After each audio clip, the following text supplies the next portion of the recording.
एक छोटे से गांव में 3 दोस्त रिया, कबीर और सोनू रहते थे। यह गांव पहाड़ों के बीच बसा हुआ था और यहाँ के लोग बेहद सरल और प्यारे थे। गांव की शांति और सुंदरता को देखकर हर कोई यहाँ आना चाहता था। रिया, कबीर और सोनू हमेशा कुछ नया और रोमांचक करने के लिए तैयार रहते थे। वे तीनों बचपन से ही अच्छे दोस्त थे और हर जगह साथ साथ जाते थे। गांव में हो रही हर छोटी मोटी घटना में उनकी दिलचस्पी रहती थी और वे उसे सुलझाने की कोशिश करते थे। गांव का नाम शिवपुर था, जो अपनी सादगी और सौहार्द के लिए जाना जाता था। गांव में एक प्राचीन मंदिर था जो सैकड़ों साल पुराना था।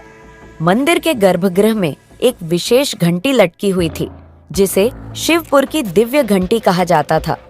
इस घंटी के बारे में मान्यता थी कि इसकी ध्वनि से न केवल वातावरण पवित्र हो जाता है, बल्कि गांव की सुरक्षा और समृद्धि भी सुनिश्चित होती है। हर सुबह और शाम मंदिर के पुजारी रामदास जी इस घंटी को बजाकर आरती करते थे। उनकी आरती और घंटी की मधुर ध्वनि पूरे गांव में गूंजती थी। लोग अपने घरों में इस ध्वनि को सुनकर शांति और सुरक्षा का अनुभव करते थे। परंतु एक सुबह जब रामदास जी मंदिर में पूजा करने पहुंचे तो उन्होंने देखा कि दिव्य घंटी अपनी जगह से गायब थी। उनके होश उड़ गए। यह खबर जंगल में आग की तरह फैल गई और पूरे गांव में हलचल मच गई।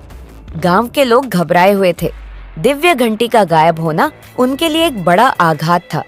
लोग तरह तरह की अटकलें लगा रहे थे। कुछ लोगों का मानना था कि यह किसी दुश्मन का काम है, तो कुछ इसे एक दैवीय संकेत मान रहे थे। गांव के प्रधान श्यामलाल जी ने गांव वासियों को शांत करने की कोशिश की और कहा कि वे इस रहस्य को जल्द से जल्द सुलझाने का प्रयास करेंगे। तीनों दोस्त रिया, कबीर और सोनू भी इस घटना से बेहद चिंतित थे। वे मंदिर के पास ही खेल रहे थे जब उन्होंने लोगों की भीड़ और हलचल देखी। जब उन्होंने सुना कि दिव्य घंटी गायब हो गई है तो वे भी हैरान रह गए। रिया ने कहा, हमें इस रहस्य को सुलझाना चाहिए, यह बहुत महत्वपूर्ण है। कबीर और सोनू ने सहमति जताई। तीनों दोस्तों ने अपनी जासूसी की टोपी पहनी और मंदिर की ओर चल पड़े। वे सबसे पहले रामदास जी से मिलने का निर्णय किया। रामदास जी अभी भी सदमे में थे और मंदिर के बाहर बैठे थे। उनकी आंखों में चिंता और उदासी साफ झलक रही थी। रामदास जी, क्या आप हमें कुछ बता सकते हैं? आपने आखिरी बार घंटी कब देखी थी? रिया ने विनम्रता से पूछा। रामदास जी ने गहरी सांस ली और कहा, कल रात की आरती के बाद मैंने घंटी को अपनी जगह पर ठीक से लटका दिया था। मैंने हमेशा की तरह मंदिर के दरवाजे बंद किए और घर चला गया। सुबह जब मैं वापस आया तो घंटी गायब थी। कबीर ने उत्सुकता से पूछा, क्या आपको कोई अजीब आवाज या कुछ असामान्य महसूस हुआ? रामदास जी ने सोचते हुए कहा, रात के समय मैंने कुछ अजीब आवाजें सुनी थी। मुझे लगा कि शायद ये जानवर होंगे, लेकिन अब सोचता हूँ कि शायद ये चोर थे। मैंने कुछ परछाइयां भी देखी थीं, लेकिन अंधेरे में मैं उन्हें पहचान नहीं पाया। सोनू ने सुझाव दिया, हमें मंदिर के आसपास की जगह को अच्छी तरह से खोजना चाहिए, शायद हमें कोई सुराग मिल जाए। तीनों दोस्तों ने रामदास जी को धन्यवाद दिया और मंदिर के आसपास की जगह को खोजने लगे। उन्होंने देखा कि मंदिर के पिछले हिस्से में कुछ अजीब निशान थे। ये निशान जूतों के थे जो जंगल की ओर जा रहे थे। निशान बहुत हल्के थे, लेकिन रिया, कबीर और सोनू की तेज नजरों ने उन्हें पकड़ लिया। उन्होंने ध्यान से उन निशानों का पीछा किया और देखा कि वे जंगल की ओर जा रहे थे। तीनों दोस्तों ने एक दूसरे की ओर देखा और साहस इकट्ठा करते हुए जंगल की ओर बढ़ने लगे। उनका दिल तेजी से धड़क रहा था, लेकिन उनके कदम दृढ़ और निश्चयी थे। वे जान गए थे कि यह यात्रा आसान नहीं होगी, लेकिन उनके पास वापस लौटने का कोई विकल्प नहीं था। जंगल घना और डरावना था और रात के समय वहां जाना बहुत जोखिम भरा था।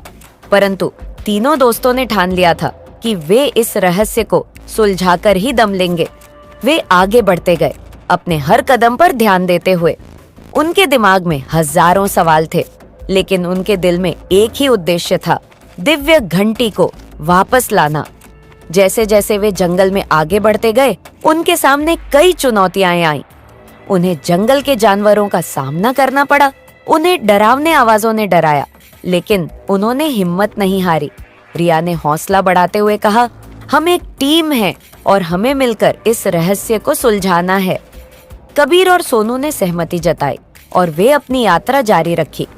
उन्हें नहीं पता था कि आगे क्या होगा, लेकिन जंगल के अंदर कुछ दूर चलने के बाद उन्होंने देखा कि निशान एक पुराने रास्ते की ओर जा रहे हैं, जो शायद अब इस्तेमाल में नहीं था। रास्ता काफी संकरा और खतरनाक था, लेकिन तीनों ने हिम्मत नहीं हारी। वे ध्यान से चलते रहे, एक दूसरे का हाथ पकड़कर और सतर्क रहते हुए। तभी चलते चलते उन्होंने कुछ ऐसा देखा जिससे उनकी आंखें फटी की फटी रह गईं। उन्हें वहां एक पुरानी और सुनसान झोपड़ी देखी। झोपड़ी बहुत पुरानी थी और ऐसा लगता था कि यहाँ कई वर्षों से कोई नहीं आया था। लेकिन सोचने वाली बात तो ये थी कि इतने घने जंगल में ये झोपड़ी कैसे, क्या था इस झोपड़ी का राज। तभी उन्होंने देखा कि झोपड़ी के आसपास झाड़ियों और पेड़ों का जाल फैला हुआ है, जिससे झोपड़ी का छिपा होना स्वाभाविक था। रिया ने धीरे धीरे झोपड़ी के अंदर झांकने की कोशिश की। उसने देखा कि वहां एक आदमी बैठा था और घंटी उसके पास ही थी। रिया, कबीर और सोनू ने जब उस आदमी को झोपड़ी के अंदर घंटी के साथ देखा तो उनके दिल की धड़कनें तेज हो गईं। उनके मन में कई सवाल उठे। वह आदमी कौन है? उसने घंटी क्यों चुराई? क्या उसके साथ और लोग भी शामिल हैं? तीनों ने मिलकर एक योजना बनाई कि वे झोपड़ी के चारों ओर निगरानी रखेंगे ताकि वह आदमी कहीं भाग न सके। रिया और सोनू ने झोपड़ी के आसपास के पेड़ों और झाड़ियों में छिपकर निगरानी रखनी शुरू की और कबीर ने अपने मोबाइल से पुलिस को फोन किया। वह जानता था कि अगर पुलिस समय पर नहीं पहुंची तो चोर भाग सकता है। उसने पुलिस को सभी विवरण बताए, झोपड़ी की स्थिति, आदमी का हुलिया और घंटी के बारे में जानकारी। पुलिस ने उसे आश्वासन दिया कि वे जल्दी ही वहां पहुंचेंगे। जब तक पुलिस नहीं पहुंची, रिया और सोनू ने झोपड़ी पर नजर रखी। इस दौरान उनके मन में कई विचार और सवाल उमड़ने लगे। क्या पुलिस सही समय पर पहुंच पाएगी? क्या वह आदमी अकेला है या उसके साथ और लोग भी हैं? अगर वह भागने की कोशिश करेगा तो वे उसे कैसे रोकेंगे? तभी अचानक उन्होंने देखा कि वह आदमी झोपड़ी के बाहर निकलने की कोशिश कर रहा है। रिया ने जल्दी से कबीर को इशारा किया। कबीर ने अपनी नजरें तेज कर ली और देखा कि आदमी कुछ भारी सामान उठा रहा था। वह समझ गया कि यह आदमी कहीं और जाने की तैयारी कर रहा है। कबीर, रिया और सोनू ने तय किया कि वे उस आदमी का सामना करेंगे और उसे भागने नहीं देंगे। उन्होंने चुपचाप एक दूसरे को संकेत दिए और धीरे धीरे झोपड़ी के पास पहुंचे। रिया ने अपने दिल की धड़कनों को शांत करते हुए हिम्मत जुटाई और झोपड़ी के दरवाजे पर दस्तक दी। जैसे ही आदमी ने दरवाजा खोला, रिया ने अपने दोस्तों के साथ मिलकर उसे घेर लिया। आदमी चौंक गया और उसने भागने की कोशिश की, लेकिन कबीर और सोनू ने उसे पकड़ लिया। आदमी ने छूटने की कोशिश की, लेकिन तीनों दोस्तों ने मिलकर उसे मजबूती से पकड़ रखा था। कुछ ही समय में पुलिस वहां पहुंच गई और उन्होंने उस आदमी को गिरफ्तार कर लिया। पुलिस ने उस आदमी से पूछताछ की और पता चला कि उसने घंटी चुराई थी ताकि वह गांव वालों को डराकर उनके बीच फूट डाल सके। उसने बताया कि वह गांव का ही एक पुराना दुश्मन था और इस तरह वह बदला लेना चाहता था। पुलिस ने उस आदमी से गहराई से पूछताछ की और पता चला कि उसने इस काम को अकेले ही अंजाम दिया था। पुलिस ने उसे गांव वालों के सामने लाकर उसकी सच्चाई उजागर की। गांव के लोग खुश थे कि उनकी प्राचीन घंटी वापस मिल गई थी और चोर को सजा मिली थी। इस तरह रिया, कबीर और सोनू की समझदारी और बहादुरी ने गांव को एक बड़े संकट से बचाया। उनकी इस योजना और साहस ने उन्हें गांव के हीरो बना दिया। दोस्तों, अगर आपको ये कहानी अच्छी लगी तो वीडियो को लाइक और ऐसी ही कहानियां सुनने के लिए मेरे चैनल को सब्सक्राइब करें